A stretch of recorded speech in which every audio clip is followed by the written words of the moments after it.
នេះគឺជា All New Honda Click 125cc ស៊េរីឆ្នាំ2027 Honda Click មានចំនួន3ពណ៌ដែលពណ៌ទី1នោះគឺពណ៌សហើយពណ៌ទី2គឺពណ៌ខ្មៅហើយពណ៌ចុងក្រោយគឺជាពណ៌ដ៏ថ្មីជាងគេគឺជាពណ៌ Matte Brown ឬពណ៌ដែលយើងមើលទៅស្រដៀងនឹងពណ៌មាសយើងទៅមើលផ្ទៃខាងមុខមកមុនគឺបំពាក់មកជាមួយនឹងប្រព័ន្ធភ្លើង Full LED ដែលតម្រង់មកវាមានភាពខុសប្លែកពីស៊េរីមុនទាំងភ្លើងខាងមុខទាំង stop ទាំងរចនាតែមផ្សេងៗទៅផ្ទៃខាងមុខហើយប្រព័ន្ធភ្លើងក្រោយវិញក៏ជាប្រព័ន្ធភ្លើង Full LED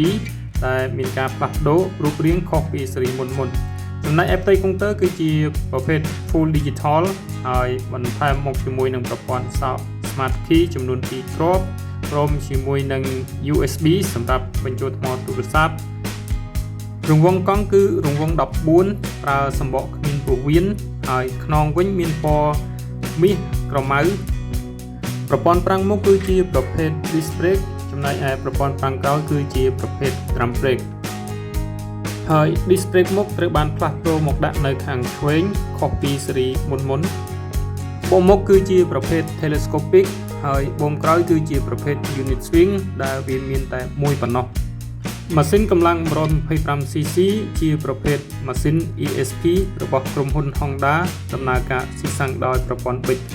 ផ្ទៃកែបមានទំហំធំដែលអាចដាក់មួកសុវត្ថិភាពឬរបស់របរផ្សេងៗបានច្រើនដែលវាមានទំហំដល់ទៅ18លីត្រទាំងអស់នេះគឺជាការសង្ខេបខ្លះៗអំពី Honda Click ស៊េរីឆ្នាំ2027គួរបញ្ជាក់ផងដែរថា Honda Click គឺត្រូវបានខកខានចេញនៅស៊េរីម៉ូតូថ្មីរបស់ខ្លួនអស់រយៈពេល4ឆ្នាំបើរាប់តាំងពីឆ្នាំ2023មកដល់បច្ចុប្បន្ននេះទើបតែចេញនៅស៊េរីថ្មីរបស់ខ្លួនគឺស៊េរីឆ្នាំ2027នេះតែម្ដង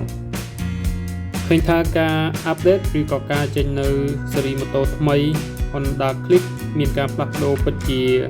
ច្រើនហើយរូបរាងវិញគឺពិតជាស្រស់ស្អាតមើលទៅមានភាពខុសប្លែកហើយមានភាពទាក់ទាញគួរឲ្យចាប់អារម្មណ៍តម្លៃខ្លួន Honda Click ស៊េរីឆ្នាំ2027នេះគឺលោតដល់ខ្ទង់$3,000ស្ដើងហើយអាស្រ័យទៅតាមហាងដែរបាទដូច្នេះមើលទៅឃើញថាតម្លៃរៀងខ្ពស់កម្លាំង 125cc ជាប្រហាក់ប្រហែលទៅនឹង Honda PCX ដែរចំពោះចំណាប់អារម្មណ៍បងប្អូនមានការយល់ឃើញយ៉ាងណាដែរ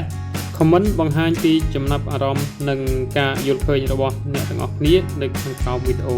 អរគុណសម្រាប់ការទស្សនាជួបគ្នាវីដេអូក្រោយ